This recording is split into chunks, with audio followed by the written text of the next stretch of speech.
Philadelphia Phillies are 2008 World Champions of Baseball. The Philadelphia Eagles are Super Bowl champions. Eagles fans everywhere, this is for you. Now entering the game for Philly Pressbox Radio, Bill Furman and Jim Chet Chesko. It's Wednesday, July 19th, 2023. Welcome to the Philly Pressbox Radio Roundtable, brought to you by the Irish River Station House in Langhorne, PA, Allstate Insurance in Westchester, PA, Cavs, Philly Tailgates, and the Edge of Philly Sports Network. I'm Bill Furman. I'll be your host tonight, along with my partner, Jim Chet Chesko. And hey, Chet, the Phils took 3 of 4 from the Padres, followed up last night with a win over a good Brewers team. That Kyle Schwarber is heating up. We'll certainly talk about that. Sixers haven't made much noise this week, but Joel Embiid did. I knew you'd like that one. We have some other Eagles talk this week, too, as we test you on another Eagles best of all-time list. This week it'll be, you did pretty good last week with the defensive players. This week it'll be all-time Eagles running backs. As always, plenty to talk about on a Philly sports scene. Yeah, Bill, and just like the July weather, Schwarbs and the Phils are heating up. That NL wild card race, very, very tight. And, Bill, you mentioned the Eagles. By the time we do this again next week, training camp will be underway, so we'll have even more to talk about then. Absolutely, and we've got a great guest tonight that's going to help us sort through some of this stuff, making a return visit to Philly Press Box Radio, longtime radio voice in Philadelphia and around the country. Jody McDonald will be joining us shortly. Yeah, Bill, the MacMan is in fact ready to roll, so let's do it. We can't wait to get his insight on the entire Philly sports scene. Well, let's welcome Jody Mac back to Philly Press Box Radio. Jody, welcome. Guys, thank you very much for inviting me. Always fun to shoot this Philly sports breeze with you guys. Hey, Jody. Yeah, welcome back. We do want to talk some Eagles and Sixers with you, but the Phillies are the team that's playing right now. They're playing very well, as a matter of fact. And just like last year at this time, they're right on the cusp of being, either a wild card team or missing out on the postseason. I think they are 1 game up now on Miami because the Marlins lost today. How confident are you in the Phillies that they're going to, be playing in October again this year? I've stayed pretty confident all year long through the ups and the downs, and that's been the toughest part of being a Philly fan this season is when they're hot, they're hot. When they're cold, watch out. They've been a very streaky team, a lot of consecutive wins, a lot of consecutive losses. Right now on a winning streak, you surely take that. But my belief that they're good enough to be a wild card team hasn't really wavered. I've been in the 75-80% belief that they're a wild card team. Now, they're not going to catch the Braves. I didn't think they were going to beat the Braves before the year started. The Braves are. I knew they're going to be good. I thought they might be the best team in baseball, and damn if they're not. So they're going to have to go the wild card route like they did last year. It wasn't a problem last year. We'll find out if it's a problem this year. That's right. Hey, Jody, sounds like I read again this afternoon, Dave Dombrowski's seems like he's wanting to make a push to get Bryce Harper out to first base, get Kyle Schwarber in that DH spot, maybe make a move for a left fielder. How do you like all that? Are we pushing Harper a little too soon after this whole injury thing? Don't know. Only Bryce Harper knows. I'm sure the Phillies have a pretty good grasp on it. One of the things that does worry / scare me a little bit is it was Bryce's idea to become a first baseman. It wasn't the organization's idea, it was his. And he went to them and said, listen, I can play Reese Dunn for the whole year. I can play first base. And I'm sure he'll be all right over there. I don't know. Maybe he'd be Gold Glove level for all I know. But having never seen him do it, it's kind of like throw him into the deep end of the pool. I know he can play the outfield. And if his arm is good enough to turn a 3-6-3 double play, I got to believe he can throw the ball in from left field. You don't have to put him in right. Castellanos is okay in right these days. You don't have to throw a ton from left field. I'd rather see Bryce Harper in the outfield. If he comes back as a first baseman, if it gets more DH days for Schwarber, it's a good thing. But if you're talking best of all worlds, I'd rather see Harper back in the outfield than left field. Well, Jody, speaking of Kyle Schwarber, I got to tell you, my pal Bill is something of a dinosaur, even more so than you and me. And I need you, Jody, to explain to Bill why Schwarber should stay in the leadoff spot. He doesn't seem to understand that it's all about whatever works for the team to get W's. It isn't going to change anytime soon. Schwarber's numbers are Schwarber's numbers, and people are going to look at them. And those who have an old school look, and I'm as old and as old school as they come, but the most important stat you can find, advanced analytics, whatever analytic you want to throw out there, wins and losses is what the end of the season decide everything by. The team that gets to have a parade is the team that wins the most games in the postseason. So I don't get it. I don't understand it. It's tough to wrap your head around and figure out, but the results are the results, and they just win more games when Schwarber's batting leadoff. They lose when he's in the starting lineup playing somewhere else. I thought that Turner was going to be their leadoff hitter this year. He didn't get the job done there. They lost games when he was the leadoff hitter. Leadoff numbers are worse than anywhere else he bats in the lineup. Don't try and figure it out. Just accept it. Wrap your head around it and go, all right, Schwarber's the leadoff hitter. We'll win. He'll strike out twice at some point, maybe to start the game. He's either going to hit home run or strike out to start the game. But don't worry about it. Check the final score and make sure, oh, that's right, Schwarber was leading off and the Phillies won again. Thank you, Well, Jody. I will throw this one little tidbit at you guys that this came from John Clark today. Since June the 3rd, the Phillies are 27-10, which is only the Braves are better during that time. The Phillies have the best ERA in baseball at 3.15 during that time. I think that has a lot more to do with it than Schwarber moving to the one spot. Just me. You are 100% correct, but guess what? Whoever takes over in a leadoff spot, the Phillies going to sink and swim by their pitching. Yeah, please tell me, you want to bet Harper up there? My radio partner, Glenn MacMan, went there with me this weekend. No, I don't care. How about that second baseman that's hitting 306? Bryson Stott. And you know what's going to happen when Bryson Stott becomes the leadoff hitter? The Phillies pitching staff will decide whether they win or lose games. If you're not going to give Schwarber any credit for batting leadoff, make sure you don't give any credit to the guy who replaces him in the leadoff spot and give the credit to the Philly pitching staff. You're right. Their pitching has been great and probably has more to do with the Phillies playing better baseball than they surely did the first couple months of the season. But Schwarber is only one guy, and he's holding down one spot, and it might as well be him as well as anybody else they got in that lineup. There you go. Hey, Jody, let's clear this up, too. Do the Phillies have any shot at all at acquiring Shohei Ohtani, either before the trade deadline via trade or in the offseason via free agency? I would say highly unlikely. You certainly check in, you find out what the going rate is going to be. I think he's going to, even just as a rental property, is going to call for an unbelievably large package. Teams 2 or 3 best prospects, 2 and other sweeteners added on top of it. Ohtani moves the needle. He's that good. He makes any team that can acquire him that much more of a contender, but it doesn't guarantee anything. And if you're going to be giving up your 2 or 3 best prospects, there are no guarantees ever in any sport, but that's an awful big price to pay for a guy for 2.5 months. I think the Phillies would be willing to go to a point, but if the asking price gets too rich, they'll be out. I don't know who will be in. I don't know if Ohtani's even going to get moved. The Angels at least have acknowledged they're now listening to offers. But push comes to shove, I wouldn't be surprised if he stays right where he's at, even as the Angels fall out of contention. Well, Jody, as the Phillies, we think, are going to make some moves, possibly following up on my earlier comment from Dombrowski about a left fielder if they can get Schwarber to the DH spot. Who are you willing to give up on this ball club that can actually bring you something, or is it going to have to be prospects? And there aren't a ton of those. Who can you give up, and what kind of player can you get? Well, and they got some significantly bad news today, as I'm sure you guys already heard. Andrew Painter is going to need ulnar surgery, aka Tommy John.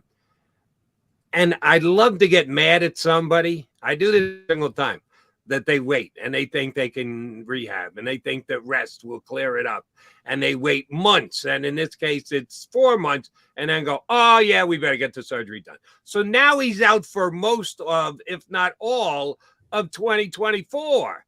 So if you don't have Painter to give up, if a team's going to say, oh, we'll take Painter, but we'll look at it as a middling prospect instead of one of the top 10 prospects in baseball, because we don't know what he's going to come back from, Tommy John. Like, not only does it lessen his value, but it makes it tougher to give up an Abel or a McGarry, because you may need those guys in a rotation, if not by the end of this year, next year. Yeah. So you're right. I don't know that the Phillies have a main stockpile of guys to give up, and the Painter setback and injury and time that he's going to miss now puts a big cramp on what the Phillies can or can't offer. Last Phillies question from me, Jody. Aaron Nola, is he going to be a Philly next year?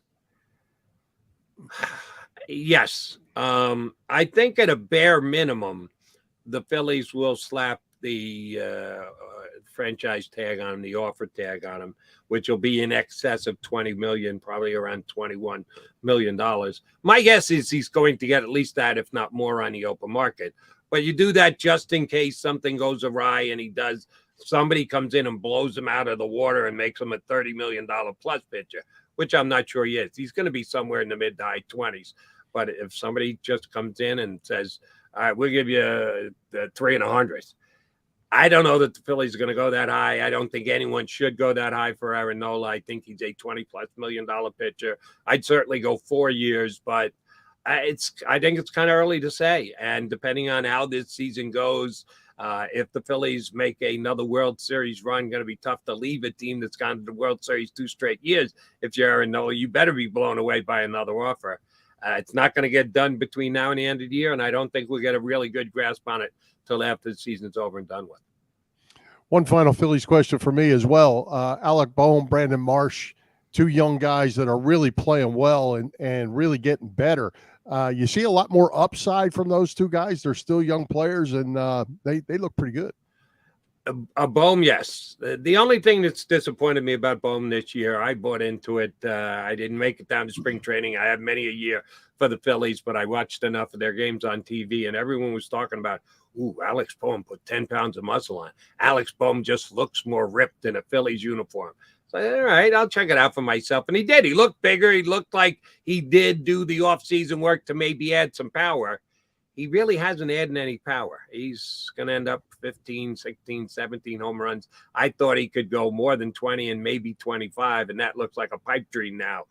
But he's been clutch. He's probably their best clutch hitter this year. He's certainly batting the highest with runners in scoring position. And he's another guy who you can get into where he belongs in the lineup debate. The way he's driving in runs, he should be batting 4 or 5. He bats 7th or 8th most nights. But he's getting all those RBIs in the 7 or 8 hole. So you want to move him or just leave him there and say, keep driving in those runs, Alec? I don't know what Topper's going to do with him in the lineup. But he's the guy who's impressed me most with his increased production from this year to last year.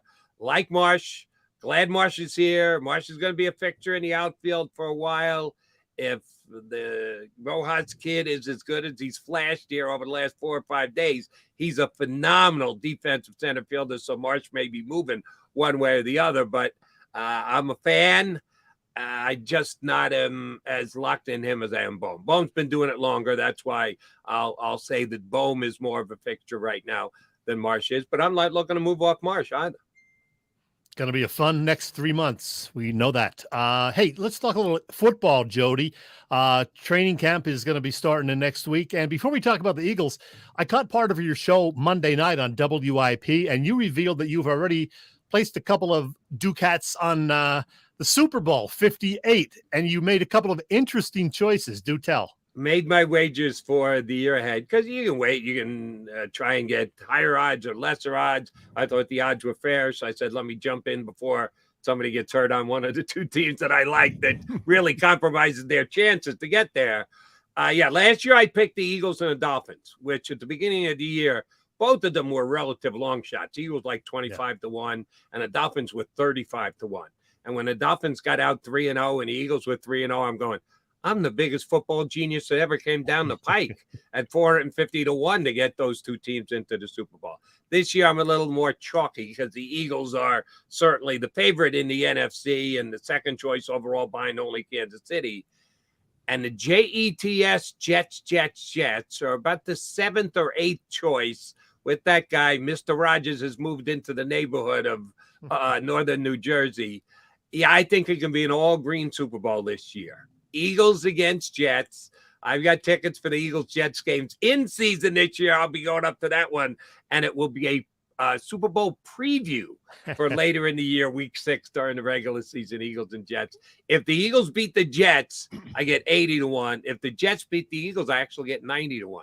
So you know where Nice. my rooting interests are, at least that's per dollars and cents. Well, hey, Jody, I can't talk about Eagles without talking about the offensive line. It's my passion, having been an old ball coach back in the day. How good are these guys, and how good is Jason Kelsey and Lane Johnson specifically? Are they Hall of Famers? Yes, both are. Kelsey more so because he's been around and been doing it longer. I think Lane is a foregone. If Lane stays upright for 2 or 3 more years, he's a given. I actually think Lane is the better player at his position. I think they are arguably the best center and the best right tackle in all of football, but Lane, to me, dominates the competition. There are some other good centers in the league that Kelsey is right there with, probably ahead of, but very close. Yeah, they're both phenomenal. That's why I'm not worried about what they're going to do at right guard.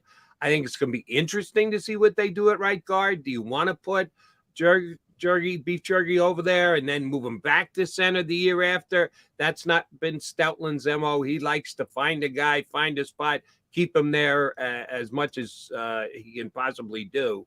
If the kid Steen that they took in the draft this past year is ready and they think he's good to go by week 1, I think he'll be the right guard. With the other 4 pieces they have in place, the offensive line can only dip so much, even losing a guy like Sayamala, who was dynamite in his own right.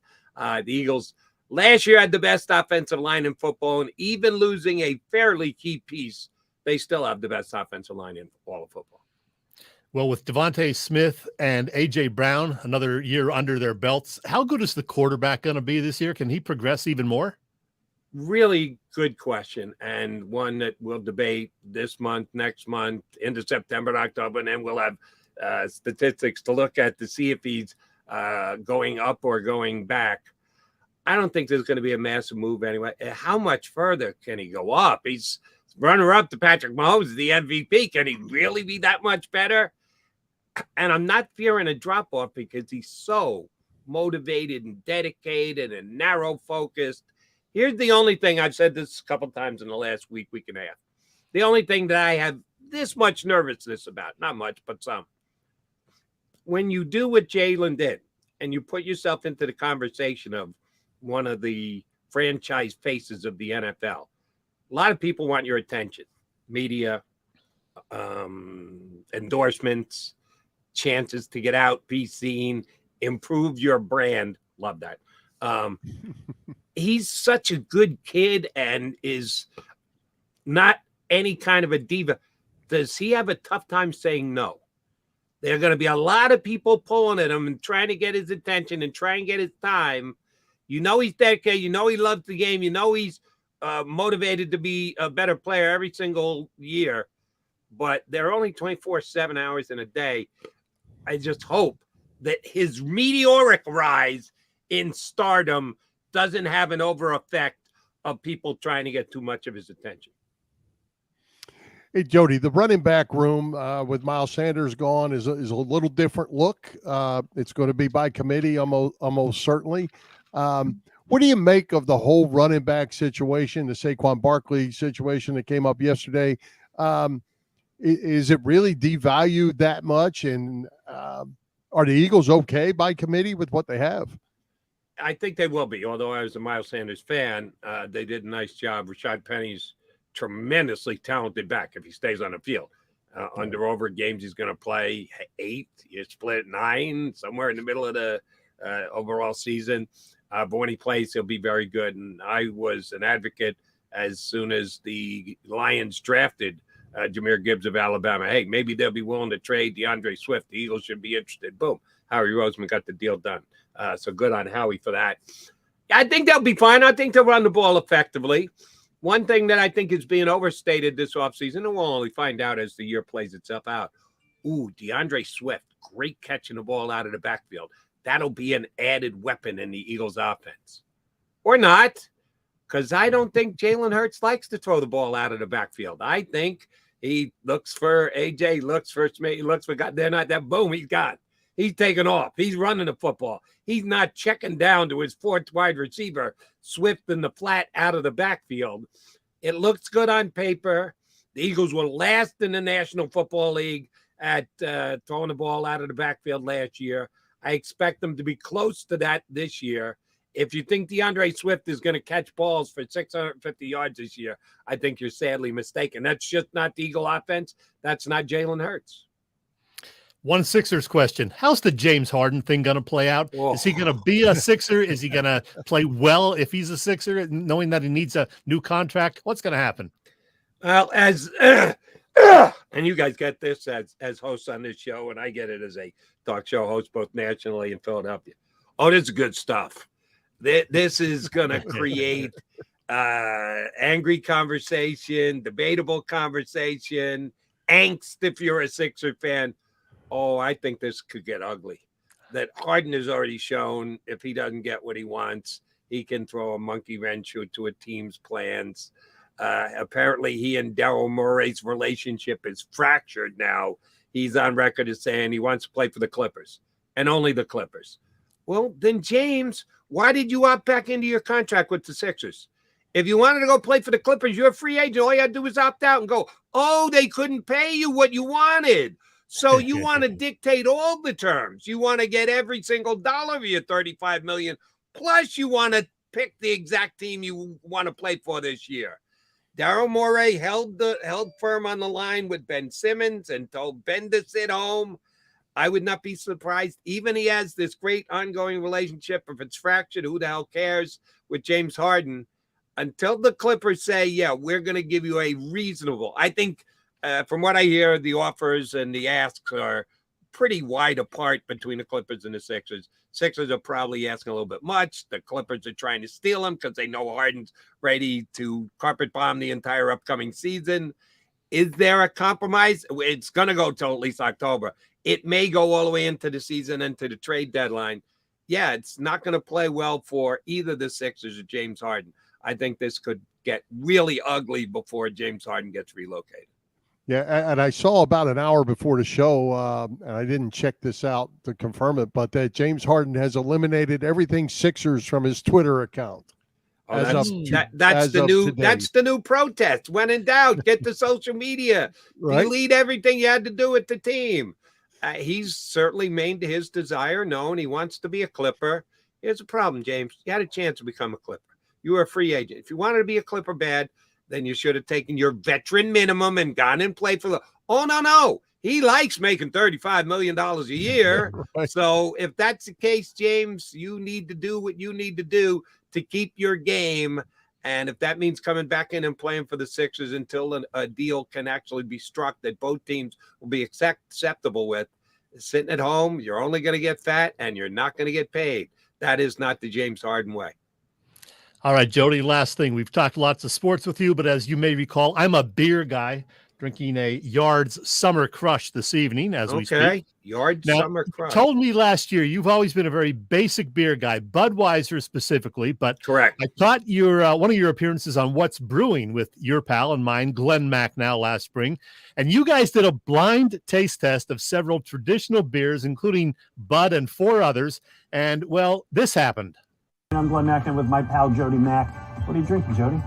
To the victor go the spoils. Pabst Blue Ribbon won, so I feel obligated to drink it, and it was actually pretty damn good. I like it. Thanks for asking. Thanks for pouring. PBR, Jody. Yes. I landed on the PBR as Bill's my favorite in the small test. Bill's favorite beer. It's like drinking with my dad. Well, I feel like it's like drinking with my dad. All right. When I was a youngster, I drank Pabst Blue Ribbon because it was the least expensive. You could get a 6-pack for under $1. That's why my dad had it. That's why I was in. And I guess the taste never went away. So I've never been on like, oh my God, Pabst Blue Ribbon. I've always been more of a Bud man than a Pabst man, but PBRs are not a bad beer. I enjoyed it that day with Glenn. I got no problems whatsoever having a good cold PBR whenever anybody offers. There you go. Well, Jody, before we let you go, because we've used up all your time, where can everybody follow the things you have going on? You're all over the place doing all kinds of things. Yeah, I try and stay busy. My wife wants me to keep working because she wants to keep spending. She listened to this show? WIP usually on Monday and Tuesday night, sometimes flop around. Sundays with my buddy Glenn Mack now, which I won't be doing many Sundays soon enough. He's the Eagle pregame guy if they're playing Sunday at 1. But they're so good now they got primetime games, which means I'll still be on Sundays, which would be nice. Weekends on CBS Sports Radio, Saturday night, Sunday evenings, and every single day on the Jacob Media YouTube channel with my buddy John McMullen from Sports Illustrated doing Birds 365. And, man, are we looking forward to talking about actual Eagle action starting Wednesday with the first practice that the Eagles will have this summer. Now, does that have a set time every day? Every day, 8 to 10, and then it's on the Jacob Media YouTube channel every single day. If you miss it, you can always go back and watch it after the fact. But, yeah, we do live 8 to 10 every single day. You're a busy guy, Jody. Thanks for doing this. But it was my pleasure to carve out 15, 20 minutes to hang with you guys. Finish up the PBRs. We appreciate it. Thanks, Jody. You got it. All right, Chet. Summer is here. Deep into the heart of summer. Gas prices are up. It's time for you to save some money with Allstate's pay-as-you-go auto insurance. Yeah, you got that right, Bill. Allstate's pay-as-you-go auto insurance puts you in control. You only pay for the miles you drive with the same full coverage that a traditional policy offers.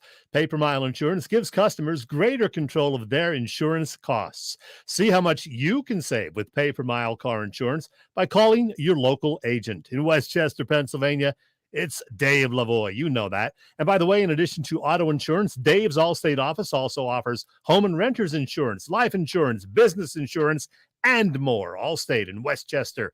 Call Dave Lavoie at 610-430-0700. Once again, 610-430-0700. That's right. Hey, Chet, while we're at it, tell us what's going on over at the Irish Rover Station House. Always something happening there. Yeah, well, they're staying cool at the Rover with some fantastic food and drink for all. They always have tasty Thursday through Sunday dinner specials.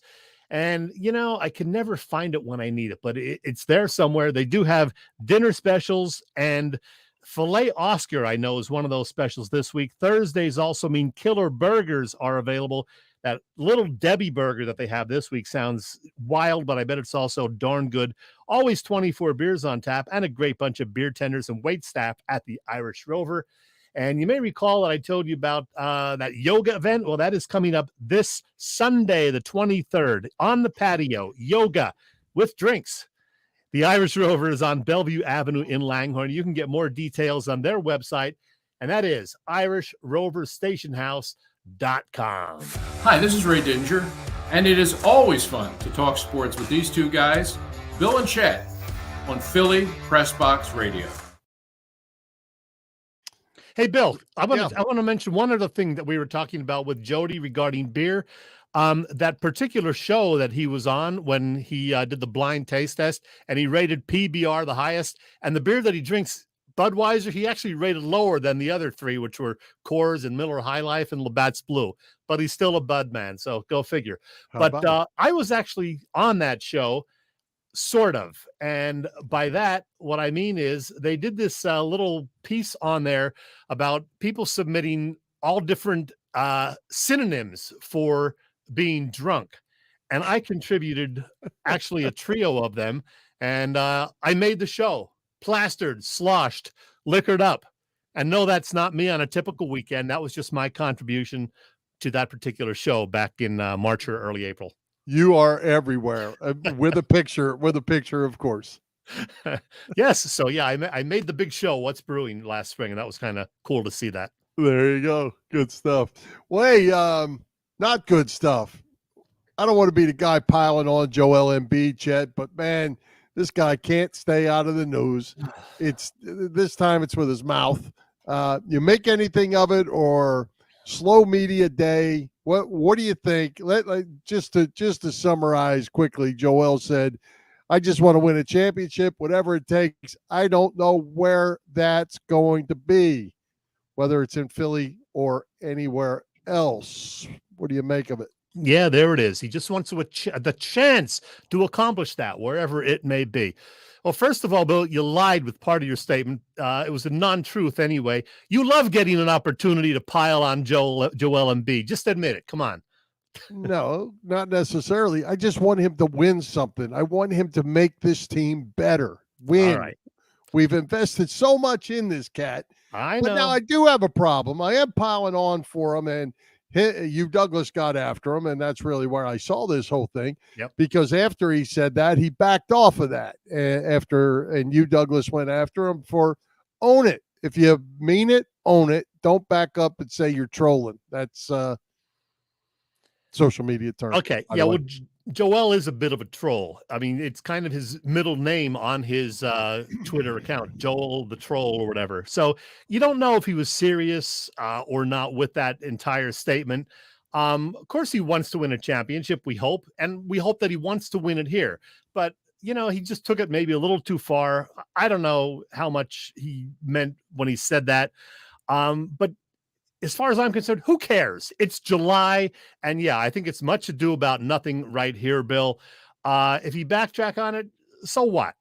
People say stuff. It's not the end of the world. It's not a huge deal. What we do want from him, as you said, we want to see him play hard and, not quit on the team as a lot of people think he did. And even I think he kind of, took it easy once the Sixers got down in the latter part of Game 6 and in Game 7 against the Celtics last May. So, yeah, Joel needs to show it on the court. A lot of people are down on him right now. Probably not the smartest thing that he did, saying that in that interview. Right. But there's a lot more important things to focus on with the Sixers right now as we head into this season.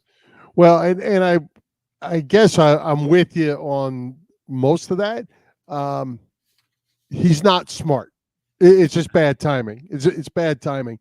I think with all the stuff that's going on surrounding this team and with Harden and Maxey and Harris and where we're going and what we're doing and we're trying to build around this guy, and then he comes and throws us out here. To me, just gosh awful timing. Stay off your Twitter or whatever you're playing on, and just take care of business. Yeah, I'm with you, and hopefully this will be something that's long forgotten once we get closer to the season. Of course, as Jody said, they got to figure out this Harden thing.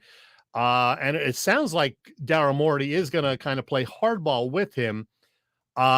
Here's what Morey had to say on 97.5 the other day regarding the Harden mess. If we don't get, either a very good player or something that we can turn into a very good player, then we're just not going to do it. And if James were to turn his mind around, we would all be thrilled. You heard Joel's comments about that. But at this moment, he does prefer to be traded, and we're attempting to honor that. I'm good with that.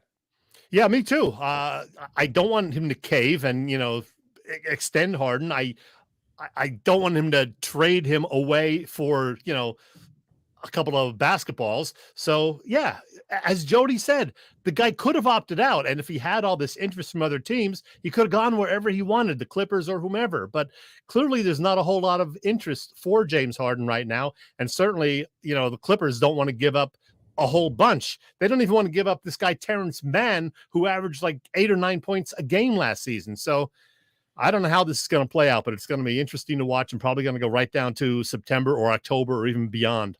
Well, and like Jody said, it's going to make for a lot of conversation, a lot of good conversation.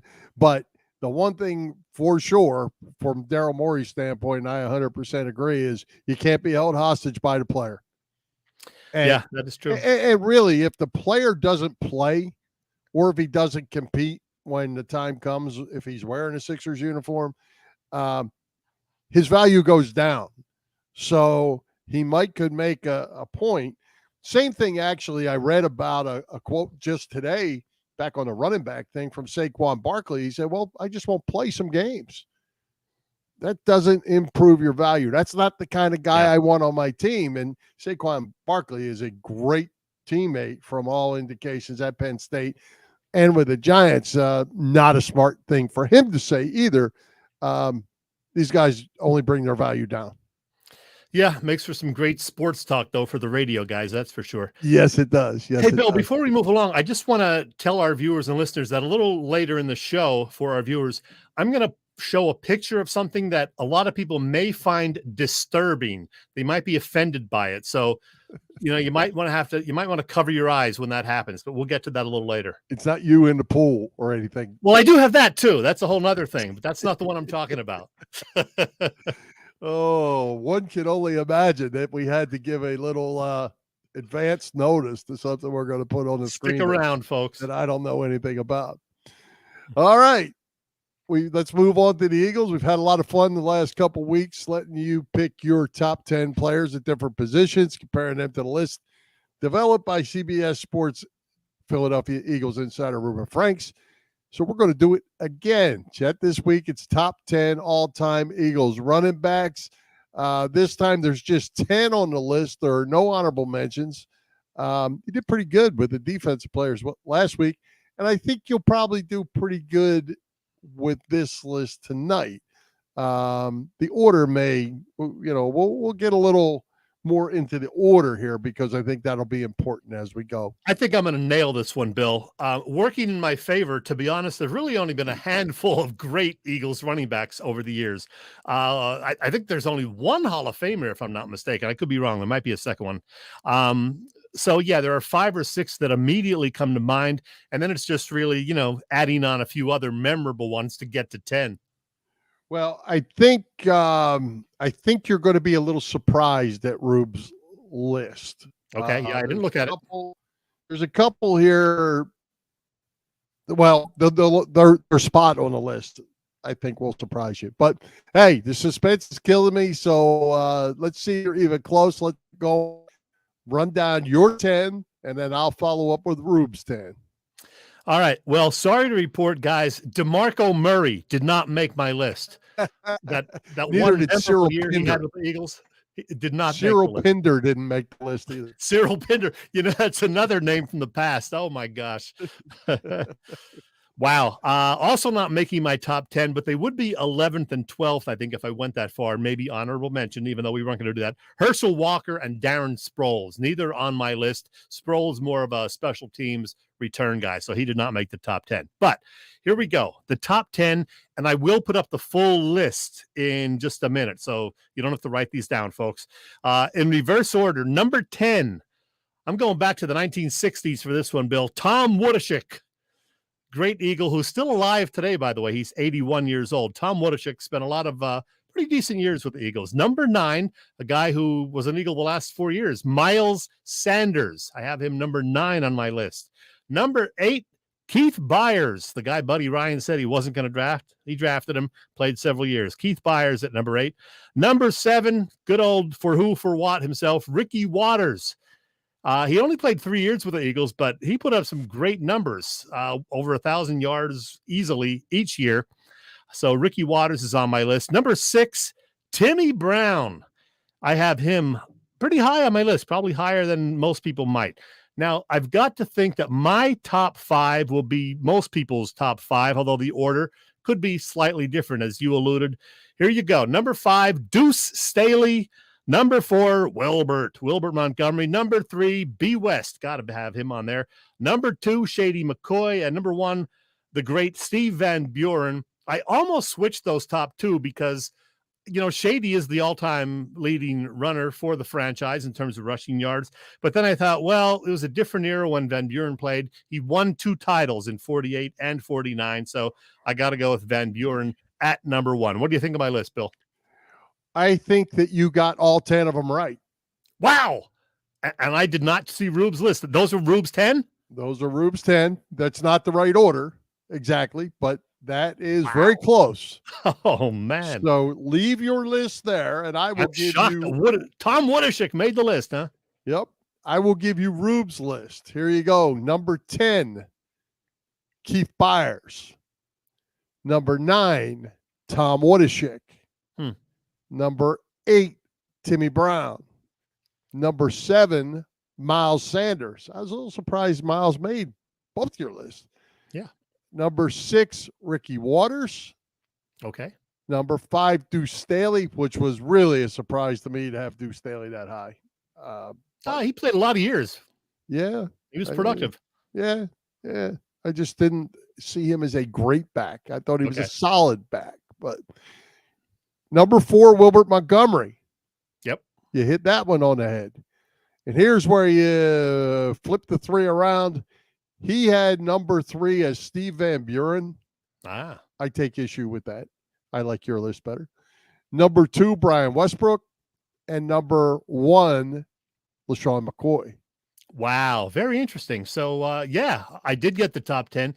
And the top 4 had to be the top 4, although the order was a little bit different. I mean, when you talk about great Eagles running backs, it's Van Buren, McCoy, Westbrook, and Montgomery. None of the others would be considered great. So, yeah, that's a pretty good list, though. A lot of good memories of all these guys. Oh, yeah, absolutely. And, I think he knew in his article, in his piece, that there would be a lot of discussion about Van Buren. Yeah. Van Buren, when he retired, was the all-time leading rusher in NFL history at the time he retired.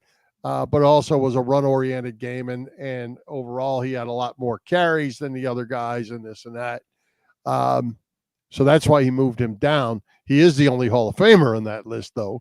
That's what I thought. And Brian Westbrook and LaShawn McCoy both are probably not ever going to be Hall of Famers either. Yeah. And then he basically split hairs between the two. He could have gone Westbrook 1, McCoy 2, or vice versa. He had to draw a line, and he picked Shady McCoy.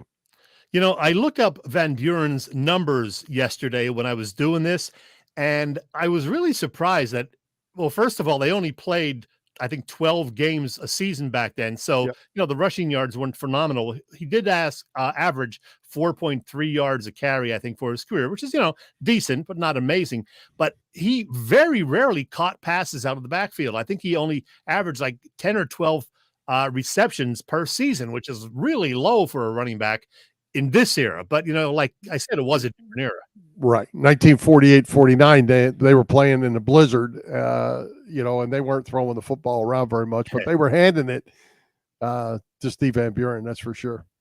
That was fun. So I guess we have one more, and that would be quarterbacks, right? Well, I have to find the quarterbacks. I'm not sure if it rolled off the website. Well, you know what? We don't need Rube. We can come up with our own. Well, we can. They did also do offensive linemen. Okay. That one is. I don't want to do that. That's your category. Yeah. Well, and that was actually pretty easy. Yeah. Pretty easy one, but good stuff. I'll try to dig up the quarterback one. If we can get it, we will do it. How's that? Well, let's just make sure we give me a A or A+ for my work this week. You know what? I'm going to give you an A+. All right. I'm going to give you an A+ because I'll drink to that. Especially the fact you got all 10 is good. The fact that you got the final 5 is really good. Yeah. And even though, because Deuce Staley to me probably wouldn't have been number 5. And if it were me picking, Steve Van Buren would have been number 1. So who would your number 5 be? I would probably have gone to Ricky Waters over Deuce Staley. Yeah, I thought about having Ricky higher because he was better, but he only played 3 seasons. That's why I had him a little lower. Right. Yeah, and like you say, Miles Sanders, I liked. He had all his years were productive years. He averaged 5 yards a carry while I was here. So him being on there was good. I didn't know that he would be up there, and I wouldn't have put him at 5. I don't think, but Staley, to me, Staley was a good player, a really solid player, but I'm just not seeing him being legendary, PJ, he's not getting another one because I'm not done with the Schwarber thing yet tonight. I had to do that, Bill, because I heard Jody the other night, and I knew he was going to say something like that. All right. Well, I got more facts for you, Jack. But first, hey, let's give a shout out to all the shows at the Edge of Philly Sports Network this week. The gang has all the bases covered. You can catch all the action on www.eopsports.com as well as Edge of Philly Sports on YouTube. You can also find our show on Philly Press Box Radio YouTube channel. Help us out. Hit those subscribe, follow, like buttons, share with your friends and family. Get them all on board to Philly Press Box Radio and Edge of Philly Sports Network. As you can see, we're loaded up.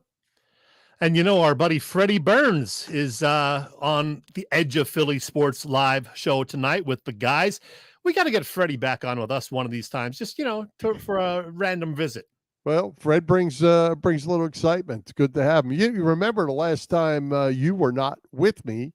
You were on vacation or wherever you were at the time, and I had Fred as my co-host, and he was fired up and fun to have. So maybe we can get Fred with us. Was that way back in October when I was in Italy? Was it that long? It must have been, because you haven't missed I don't any. think I missed any since then. Yeah. All right, Chet. So tell us what's going on with Bob Cavanaugh and the gang at Cavs Philly tailgates. Oh, there's always plenty of things happening with Cav. Bob Cavanaugh at Cavs Philly tailgates has been cooking up terrific catering work for more than 30 years now, known best for their tailgate parties. Cavs is a 3-time winner of Philly Tailgate's Jack Daniels Great American Tailgate Party Contest and a past winner of the Philly Daily News Tailgate Award. Now, the next big event for Cavs is a Phillies tailgate, and that is scheduled for Saturday, August 5th, before the Phils-Royals game at the ballpark. Check out the menu for that one. This is their typical menu for events like that. Lots of good stuff, great food, all sorts of beverages, terrific variety. Cavs does corporate events too, parties, you name it. Cavs Philly Tailgates is the way to go. If you need more info, email them at cavscatering@verizon.net or check the website, phillytailgates.com. And Cav works with Vince and Company at Philly Sports Trips, and boy, they have a lot going on over the remainder of the summer and into the fall. If you want to travel with your favorite team, travel with the best. Check the website, phillysportstrips.com. Upcoming trips they have include one to San Diego that begins Labor Day, and it includes a 3-game series from Monday, September 4th, to Wednesday, the 6th. You'll have plenty of time on the weekend, though, to explore the city before that first game Monday afternoon. All sorts of travel packages, including direct flights, a 4-night stay at the amazing Margaritaville Hotel San Diego Gas Lamp in downtown San Diego, near all the action, an all-inclusive tailgate party on Tuesday, and lower-level group tickets to 2 Phillies Padres games. Of course, Philly Sports Trips is also booking trips to all Eagles road games. Get all the details at phillysportstrips.com. Very good. Hey, Robbie has a comment for your list, Chet. Ronnie Brown? No. Yeah. How about he hate me? No, he hate me either. No, he hate me. Did he hate me actually play with the Eagles after the He did. XFL? He did. Rod Smart was his name, right? Yep. He hate me. And Ronnie Brown. Yeah, no, Ronnie Brown's not making my list, Robbie. Do you know I actually coached high school ball against He Hate Me?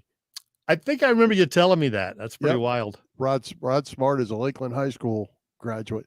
And to Gary Gassou, Deuce Staley is indeed on the coaching staff of Carolina. He was with Detroit Lions last year, and he moved over when Frank Reich got the Carolina job. So we got that going on.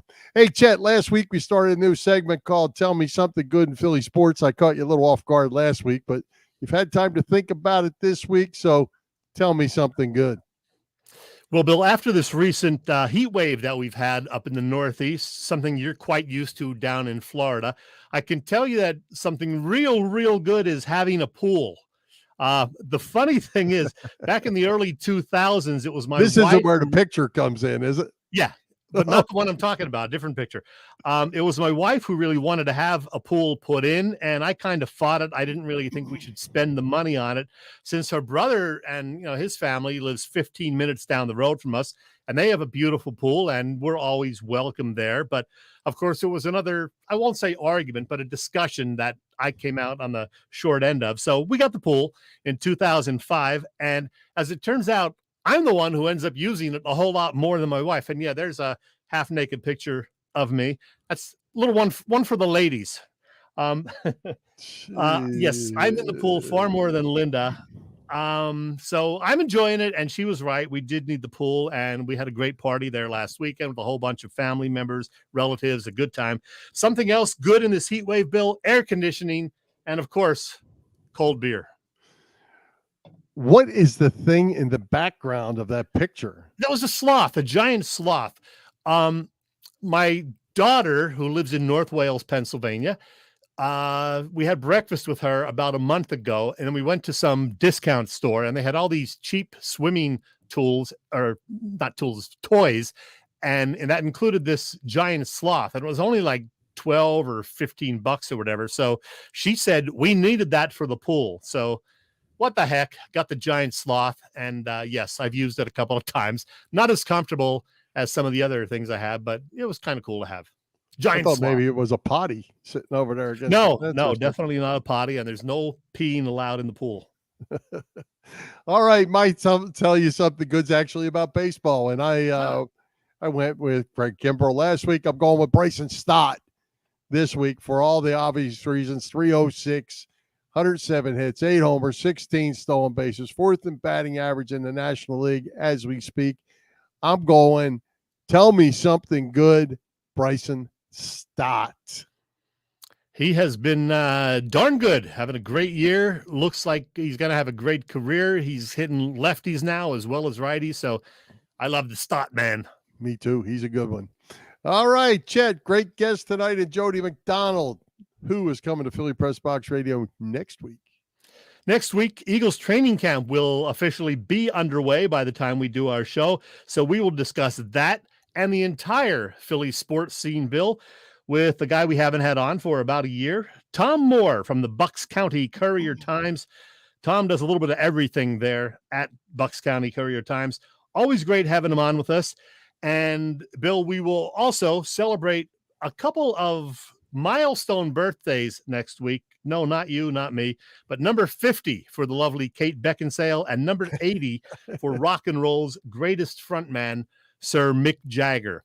And with that in mind, Bill, I want to mention that I'm doing something tied to that. I've been posting Rolling Stone stuff for the last 3 days. I'm going to do so up until next week.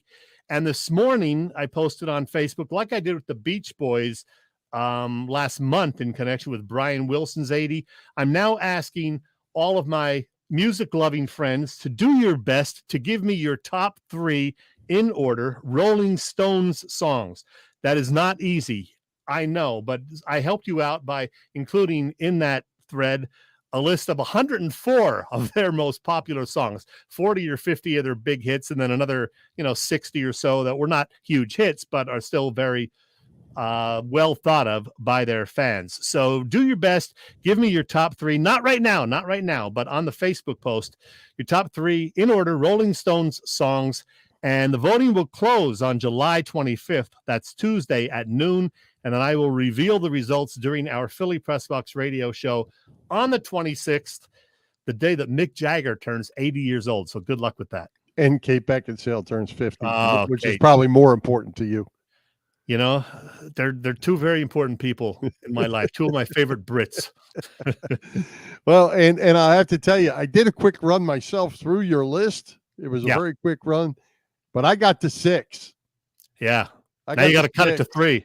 Yeah, and I wasn't prepared to do that right yet. So I have my number 1 already picked out. It's always my number 1, but I have my number 1 also for a special reason. But yeah, I have my number 1, but the 2 and 3 I don't have. Yeah, I could probably go with 7 or 8. That would definitely be in some sort of order. But yeah, getting 2 and 3 is going to be tough. I'll figure it out by next Tuesday. All right. Hey, do you want to talk about Kyle Schwarber? You have any interest in that? No. Well, we're going to anyway, because you seem to have this thing in your mind that it's some old school type of thing, and I get the wins and losses, but which is the bottom line, and they win more when he's there, whether it's up because of him or not. Well, you know what? Here's a few facts for you, because June 1 is Kyle Schwarber Day. It's when the world all gets better for Kyle Schwarber, right? Yeah. Here you go.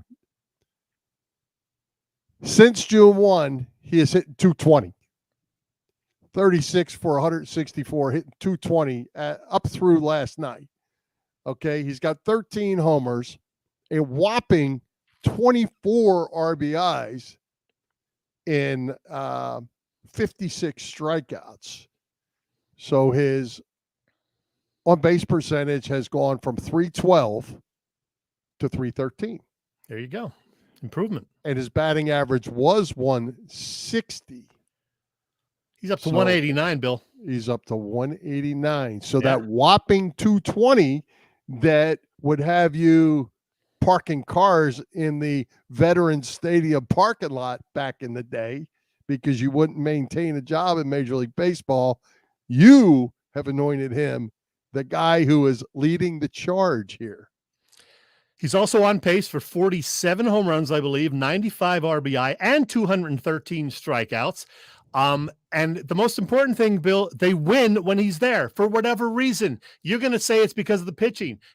They win when he's there. Look at the numbers there. That's the most important thing. Okay, so let's just say, hypothetically, is you put the guy hitting 306 in the leadoff spot, and maybe you put the guy hitting 180 if you are going to keep him in the lineup. Yeah, then you lose. Put him in the four hole where he can actually now have, instead of 24 RBIs in 41 games, that he could actually have 41 RBIs in 41 games. What makes you think they're going to keep losing? Because you got to have Schwarber at the top spot now. I'm convinced. Because there's no reason. Because they win when he's there. They don't win often when he's not there. WIP did a survey this morning. 70%. The poll was Schwarber, Turner, or Stott. It was, I think, 70% to keep Schwarber there the rest of the season, 21% to go with Stott, 9% Trey Turner. The people have spoken, Bill.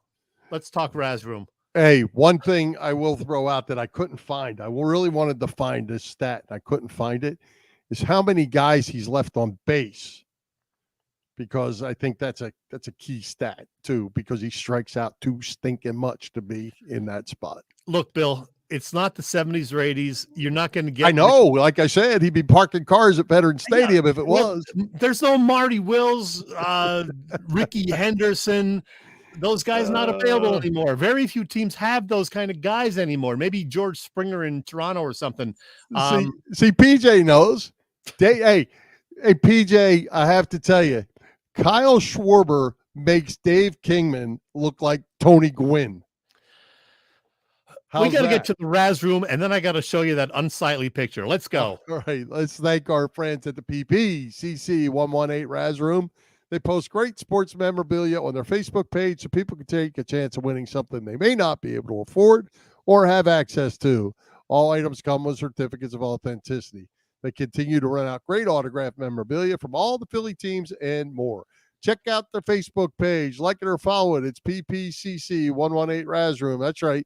PPCC 118 Raz Room on Facebook.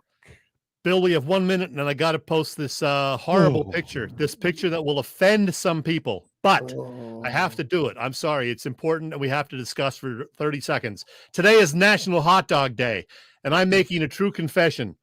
I put ketchup on a hot dog. Some people are very, very offended by that. Yes, I will not be invited to some picnics because of this. I'm not still 12 years old. 8 years old, but I still put ketchup on my hot dog. I'm not a big mustard fan. Kill me if you want, but that's how I do it. You are just falling so far behind the more I find out about you. You scare me. You're just scaring me. I'm guessing you're the typical mustard and onions guy or whatever. Yeah. Why would you not throw a little ketchup? Ketchup, throw some ketchup mustard and raw onions on there, man. It could be our next poll. Wrap it up, Bill. Oh my goodness. Let's thank tonight's special guest, Jody McDonald, our sponsors, the Irish Rover Station House, Cavs Philly Tailgates, BPCC, 118 Raz Room, and Dave Lavoie of Allstate Insurance in Westchester, PA. For Jim Chet Chesko, this is Bill Furman. We hope you enjoyed the show, and we'll join Philly Press Box Radio next Wednesday. July the 26th at 7 p.m. You can see us live on Facebook, listen through our website, PhillyPressBoxRadio.com, on Google Podcasts, as well as Apple Podcasts, iHeartRadio, and all the others.